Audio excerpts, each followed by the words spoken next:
Hey guys, this is xDMzGFX here with my first ever upload.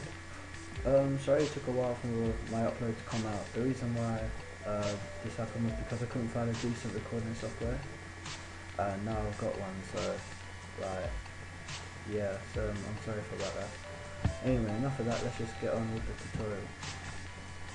As you can see, I'm on Cinema 4D, and today I'm just going to go through a quick tutorial on how to use it, the best ways to use it, and the basics.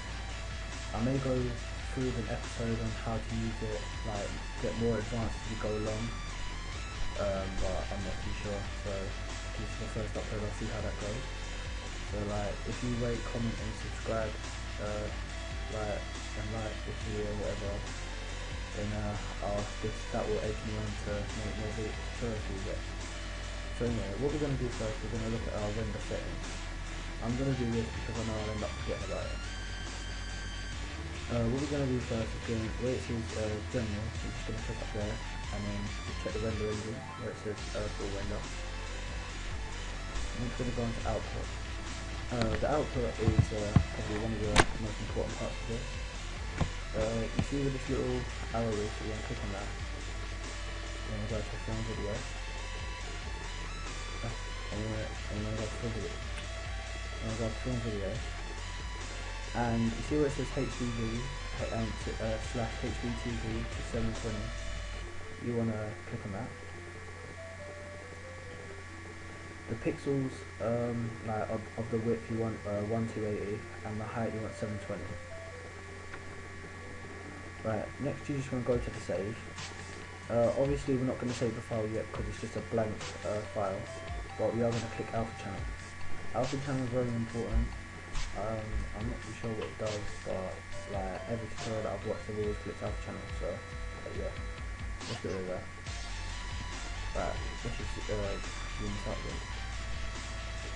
Right, the first thing we're going to do is that we're going to get our text in. So we're just going to go to no graph, and we'll go to no text. And then once you click no text, it should just go straight to object, and then there's a little text box. You're just going to type in whatever you want. So I'm going to type in tutorial. This is the tutorial.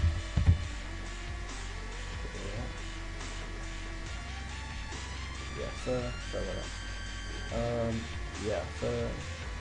So it's this tutorial. So I'm just going to move it around by using this little button here. You just drag my mouse around. What we're going to do now is going to change the font. I'm using XI rod. I'll turn like that. Let's just take that right. And I'm just going to move to the top. I didn't get this default, so this ain't on my laptop. I have to download it in a pack.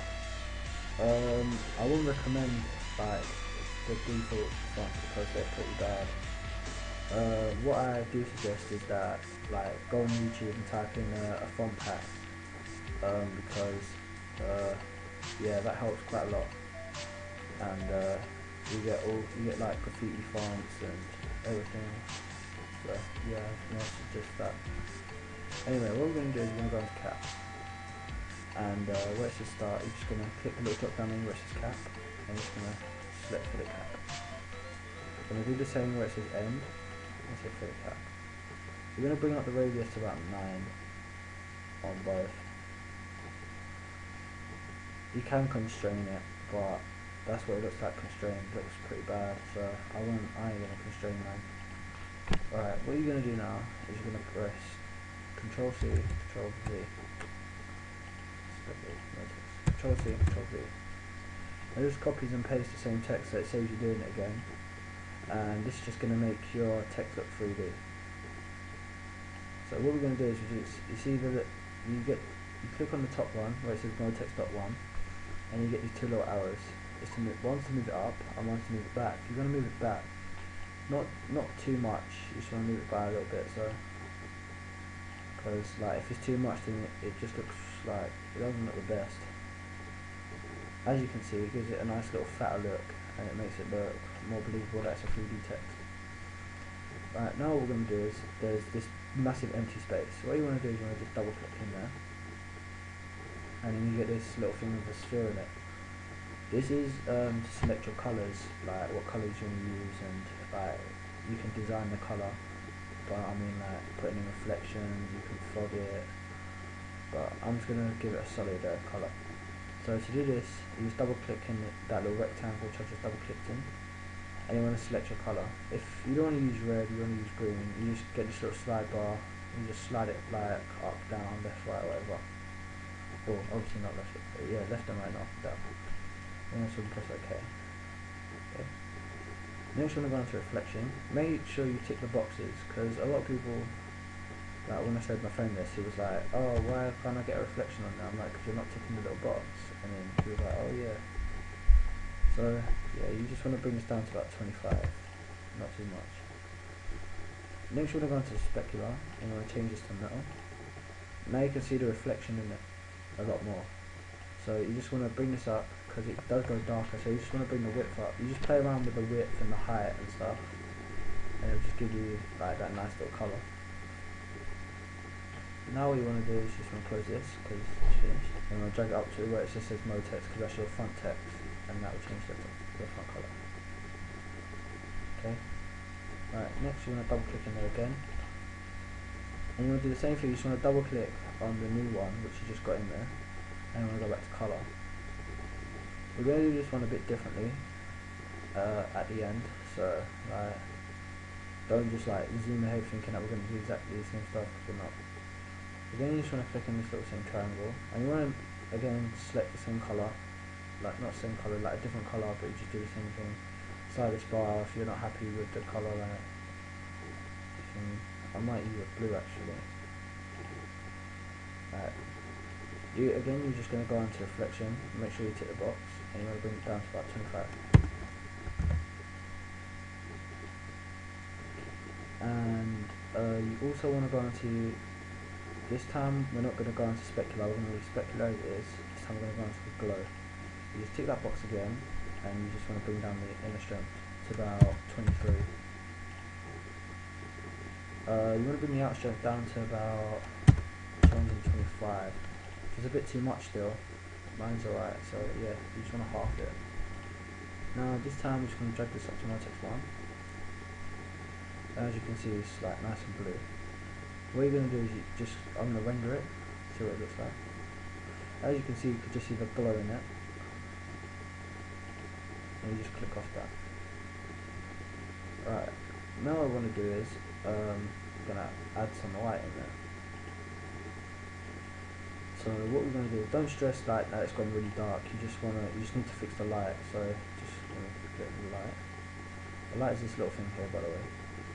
You want to drag it like into the middle, bring it up, down, left, right, whatever. I'm going to bring it back a tiny bit, about that. So if you just look at it when it's rendered, that's what it will look like when it's rendered, but obviously you need to add in a few more stuff. You can add in as many lights as you want, it don't really make a difference. It depends on how big your text is and stuff. But I'm just going to leave mine like this.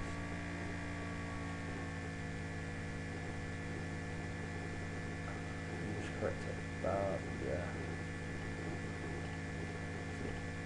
See this one? Yeah, that's good. Right. So now this is finished, we're going to go back onto our render settings.